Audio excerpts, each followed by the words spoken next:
Everyone, Peter Zeihan coming to you from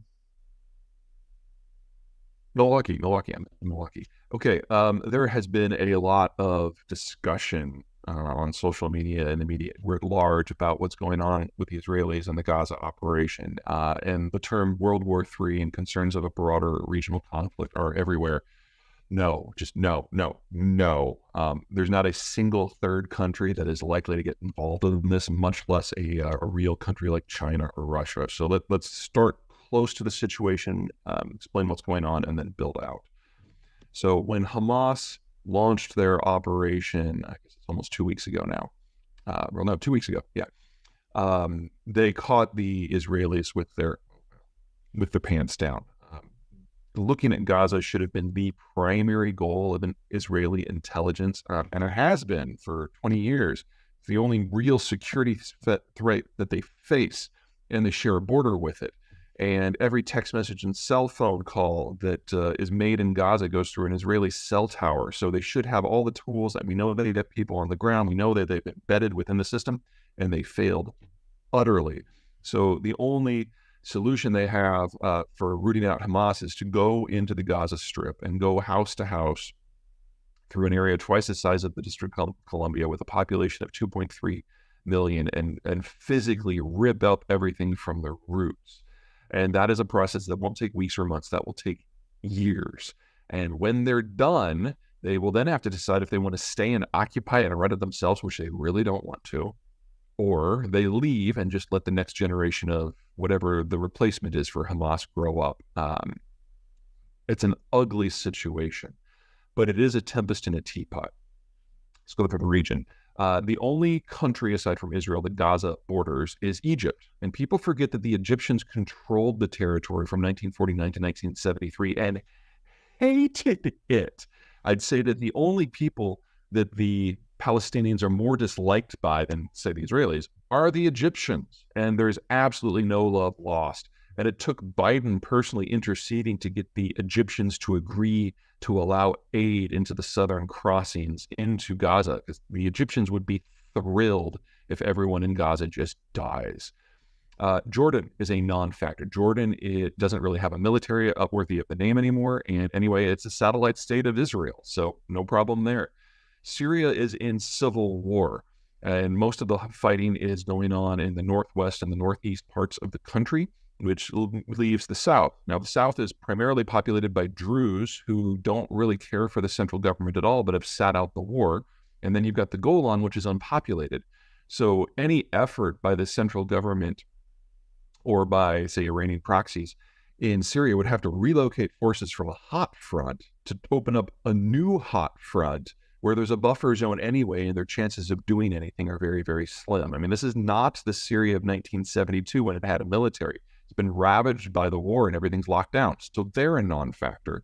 Then you've got Lebanon. Lebanon is a borderline failed state. Hezbollah is the militant group that is there. And they certainly don't care for the Israelis at all. But there's two things that hold them back. Number one, they are part of the national government. So there are other factions in Lebanon that would politically restrain them if they get too uppity, because they know that in the Israelis' current state of mind, the Israelis would not think twice of sending in some assassins and just wiping out the entire government. And that is a very focusing factor for the non-Hezbollah factions within Lebanon. And then second, while Hezbollah could definitely send a lot of rockets into northern Israel, that doesn't change what's going on in Gaza or honestly overly shift the military disposition of the Israeli army. And Hezbollah doesn't have an army. If they were to launch a ground invasion, they would be massacred. So they are definitely the faction to watch, but the chances of them doing anything meaningful are very, very low. All right, next let the countries up, Iran. The Iranians don't have anything they can really do directly. They could launch some long-range missiles. All that would do would be generate a huge amount of international condemnation, get all the sanctions slammed back in a matter of seconds. Might even get the United States to do some slow boat trips by all of their oil platforms and just blow them to hell. We did that back in the 1980s. The target to watch there is a place called Karg Island, which is their only oil offloading facility. You take that online, that's the end of the entire export industry.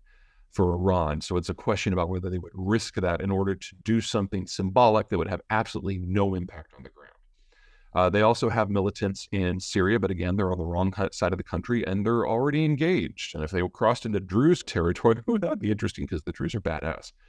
Okay. They have always considered Hamas to be disposable. Hamas is Sunni and Arab, whereas the Iranians are Persian and Shia. And so the official position of the Iranian government is that Hamas, like all Sunni Arabs, are apostates and therefore should be wiped out. And their alliance with them is purely tactical, and they have played that card, and now it will be destroyed, and they'll have to find a new card. That's Iran. That's Iran's entire position here.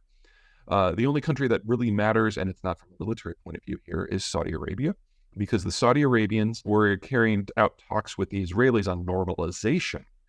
The idea would be that if you can get the major Arab states to recognize the existence of Israel, then eventually you'll have this Arab wall versus the Iranians, and it doesn't matter what the Americans think anymore because it's all taken care of. The debate here is whether to continue with those talks.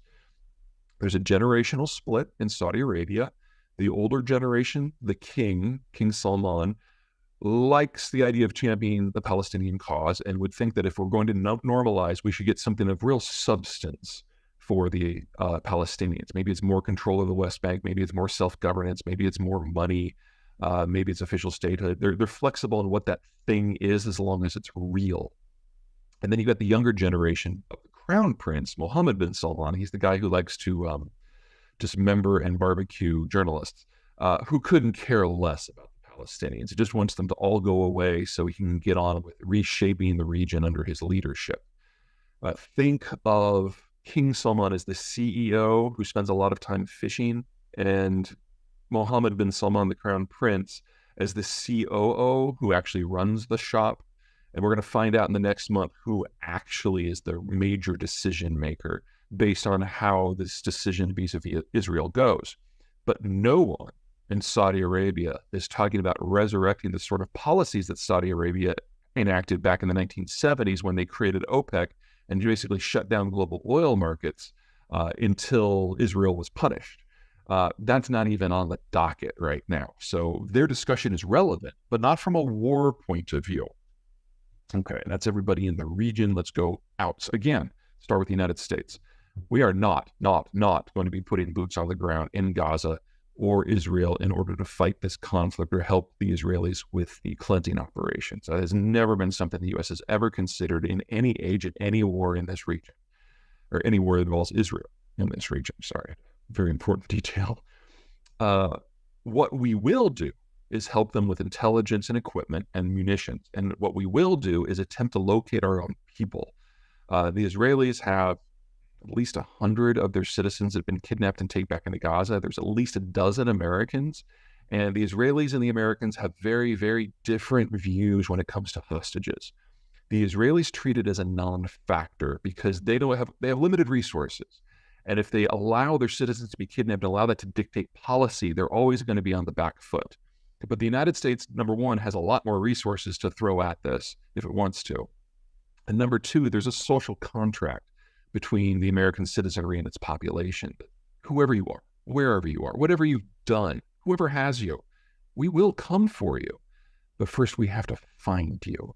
And so the reason that we've got an amphibious assault group, an MEU, streaming to the area is so that the Marines and the Special Forces have a platform to operate from. And there's already very credible information that some special forces are already on the ground in Israel liaison with the Israelis on intelligence issues. Hopefully they'll be found. Getting them out will be hideous because they've undoubtedly been split up and relocated to places of military significance to Hamas, which means you have to go in on the ground with small forces and physically retrieve them, and that will not be pretty. All right, what else? Okay, so that's the United States. Let's talk China. China can't deploy ground forces past Singapore, right? And their Navy just doesn't have range. And in a question of Gaza, it's just a political issue of what makes the United States look bad. And what we're seeing here is an outcome of the catastrophic decisions that the Chinese have made over the last 5-10 years in managing their own political system. Chairman Xi has executed the messenger so many times that no one will bring him information, and he's making decisions in the dark, and the bureaucracy has kind of run wild trying to make the cult of personality happy. So they've sided firmly with the Palestinians so far, which is making a lot of people take note. Under normal circumstances, I would say that the Chinese have no interest in partnering with Iran because they're the world's largest oil importer, and the Saudis are the world's largest oil exporter. And so they would sell out the Iranians in a heartbeat if it meant they could get a better deal with the Saudis over the long run. The concern with saying that firmly today is that decision-making in the Forbidden City has collapsed so completely that it's not even clear what degree to which Xi is personally aware of what's going on in the Middle East at all. I'm guessing he knows more than he normally would because Putin was just in town as part of the Belt and Road Summit, and he probably got an earful and probably requested some more information for himself. But the capacity of China to play in this field is ridiculous. And them siding with the Palestinians when they're more dependent upon the Arab states for their energy security is something that has been noted in Riyadh and Abu Dhabi and in Kuwait City and all the others. The Chinese are dramatically out of touch. But regardless, they don't have the capacity to put boots on the ground in this region. And then finally, you've got Russia. I don't know if you guys have noticed this, but the Russians are in a war in Ukraine that is using all of their military bandwidth. And they're having a hard time operating in the Black Sea, and they can't get forces out of the Black Sea at wartime under a treaty called the Treaty of Montreux. So they could like fly them commercially. Where would you fly them to? Can't go to Jordan, can't go to Israel, can't go to Egypt. Okay, yeah, there's absolutely nothing. You'd have to fly a commercial jet over the area and then like parachute out the emergency exits. I mean, it's just asinine. Okay, so there is no one who is going to be sending troops into any sort of meaningful military operation in this area. This is between Hamas and the Gazans and Israel, and that's it. Economically, there's nothing in play here. This region, Israel, Palestine, produces nothing, transits nothing, and consumes very little. There's not an oil story here. There's not a lithium story here. There's not an agricultural story here. There's a horrible cleansing operation that's about to begin, and that's enough. But that doesn't mean escalation is going to happen.